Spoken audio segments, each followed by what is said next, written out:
ಎಲ್ಲರಿಗೂ ನಮಸ್ಕಾರಗಳು. ನಾನು ನಿಮ್ಮ ಅಶೋಕ್ ಎಫ್ ದೊಡ್ಡಮನಿ. ವಚನಗಳಲ್ಲಿ ಕೃಷಿ ವಿಜ್ಞಾನ ಯೂಟ್ಯೂಬ್ ಚಾನಲ್ಗೆ ಹಾರ್ದಿಕ ಸ್ವಾಗತ.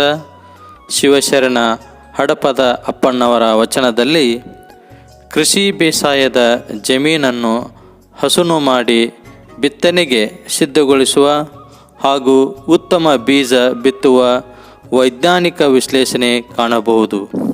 ವಚನ ಸಂಖ್ಯೆ 229ರಲ್ಲಿ ವಚನ ಈ ರೀತಿಯಾಗಿದೆ.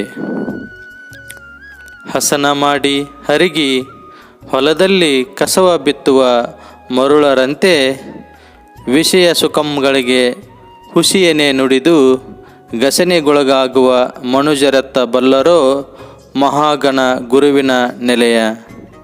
ಮರಣ ಬಾಧೆಗೊಳಗಾದವರು ನಿಮ್ಮ ನೆತ್ತ ಬಲ್ಲರೋ ಬಸವಪ್ರಿಯ ಕೂಡಲ ಚೆನ್ನ ಬಸವಣ್ಣ. ಕನ್ನಡ ಸಾಹಿತ್ಯದಲ್ಲಿ ವ್ಯವಸಾಯ ಸಂಬಂಧಿ ಅಂಶಗಳು ವಚನಕಾರರ ಕಾಲದಿಂದಲೇ ಹೆಚ್ಚು ಗಂಭೀರವಾಗಿ ಅಳವಡಿಕೆಗೆ ಪ್ರಾರಂಭವಾಗಿರುವುದೆಂದು ಹೇಳಬಹುದು.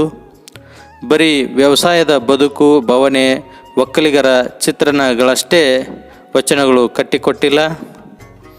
ಅದರ ಜೊತೆಗೆ ಕೃಷಿ ಅರಿವನ್ನು, ವೈಜ್ಞಾನಿಕ ವಿಶ್ಲೇಷಣೆಗಳನ್ನು ತಿಳಿ ಹೇಳುವ, ತಂತ್ರಜ್ಞಾನ ವರ್ಗಾವಣೆ ಮಾಡುವ ಉದಾತ್ತ ಕೆಲಸಗಳನ್ನು ವಚನಗಳು ನಿರ್ವಹಿಸಿವೆ.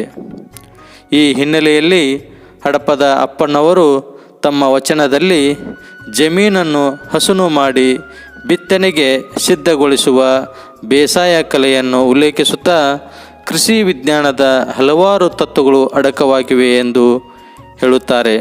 ಅದರಲ್ಲಿ ಬಿತ್ತನೆ ತಂತ್ರಜ್ಞಾನ, ಕಳೆ ವಿಜ್ಞಾನ, ಬೀಜ ವಿಜ್ಞಾನ, ಅಂತರ ಬೇಸಾಯ ತತ್ವಗಳು ಅಡಕವಾಗಿವೆ. ಸುಮಾರು 200 ವರ್ಷಗಳಿಂದೀಚೆಗೆ ವಿಜ್ಞಾನವು ನಿರ್ದಿಷ್ಟವಾಗಿ ಬೆಳೆದು ಬಂದಿದೆ. ಇಂದು ಅದು ವಿಜ್ಞಾನ ಯುಗವಾಗಿದೆ. ಅದರಲ್ಲಿಯೂ ಎಲ್ಲರೂ ಇಂದು ವೈಜ್ಞಾನಿಕ ಮನೋಭಾವ ಬೆಳೆಸಿಕೊಳ್ಳುತ್ತಿದ್ದಾರೆ ಮತ್ತು ಸತ್ಯದಿಂದ ದೂರ ಸರಿಯುತ್ತಿದ್ದಾರೆ.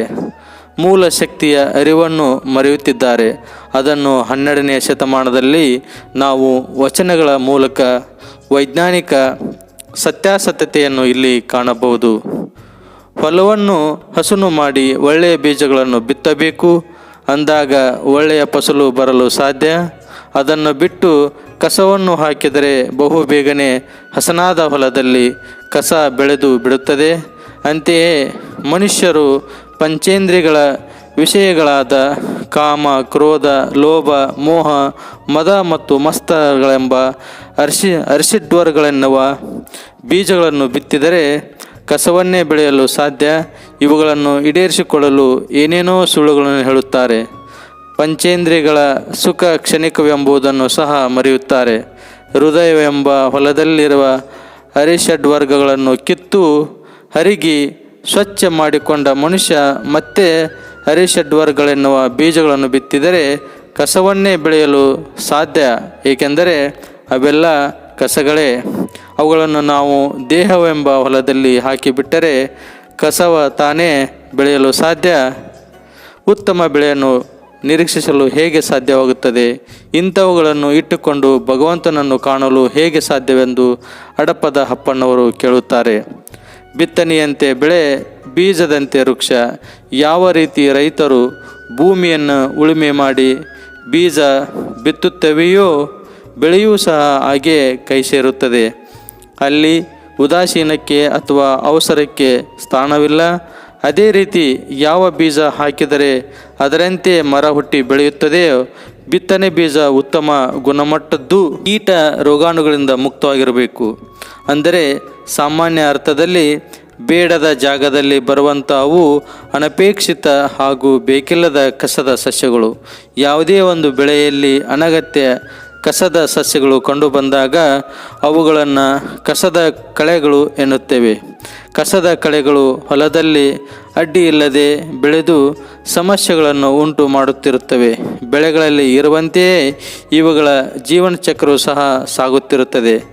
ಕಳೆಗಳು ಬೆಳೆಗಳೊಂದಿಗೆ ಪೋಷಕಾಂಶಗಳು, ತೇವಾಂಶ, ಬಿಸಿಲು, ಬೆಳಕು, ಸ್ಥಳಾವಕಾಶ ಮುಂದಾಗಿ ಸ್ಪರ್ಧಿಸಿ ಅವುಗಳಿಗೆ ಲಭಿಸಬೇಕಾದ ಅಂಶಗಳನ್ನು ತಮ್ಮದಾಗಿಸಿಕೊಳ್ಳುತ್ತವೆ. ಬೆಳೆ ಸಸ್ಯಗಳಿಗಿಂತಲೂ ಕಳೆ ಸಸ್ಯಗಳು ಬೇಗ ವೃದ್ಧಿ ಹೊಂದಬಲ್ಲವು. ಪ್ರತಿಕೂಲ ಪರಿಸ್ಥಿತಿಗಳಲ್ಲೂ ಸಹ ಅವು ಹಾಳಾಗುವುದಿಲ್ಲ. ಕೆಲವೊಂದು ಕಳೆಗಳು ಬೆಳೆಗಳಿಗಿಂತ ಹೆಚ್ಚು ಸದೃಢವಾಗಿ ಹಾಗೂ ಎತ್ತರಕ್ಕೆ ಬೆಳೆಯುತ್ತವೆ. ಕಳೆಗಳಿಂದ ಸಂಭವಿಸುವ ಹಾನಿ ಮತ್ತು ನಷ್ಟಗಳು ಹಲವಾರು. ಅವುಗಳಿಂದ ಬೆಳೆಗಳ ಇಳುವರಿ ಕುಸಿಯುವುದರ ಜೊತೆಗೆ ಉತ್ಪನ್ನಗಳ ಗುಣಮಟ್ಟ ಸಹ ಕುಂಠಿತಗೊಳ್ಳುತ್ತದೆ. ಬೆಳೆಗಳನ್ನು ಬೆಳೆಯುವಲ್ಲಿ ಖರ್ಚು ಅನಗತ್ಯವಾಗಿ ಹೆಚ್ಚುತ್ತದೆ. ಭಕ್ತಿಯ ನೆಲೆಯ ವಚನವಾಗಿದ್ದರೂ ಕೂಡ ರೈತರು ಬೆಳೆಯ ಆರೈಕೆ ಮಾಡುವುದಕ್ಕೆ ಈ ವಚನವನ್ನು ಹೋಲಿಸಲಾಗಿದೆ.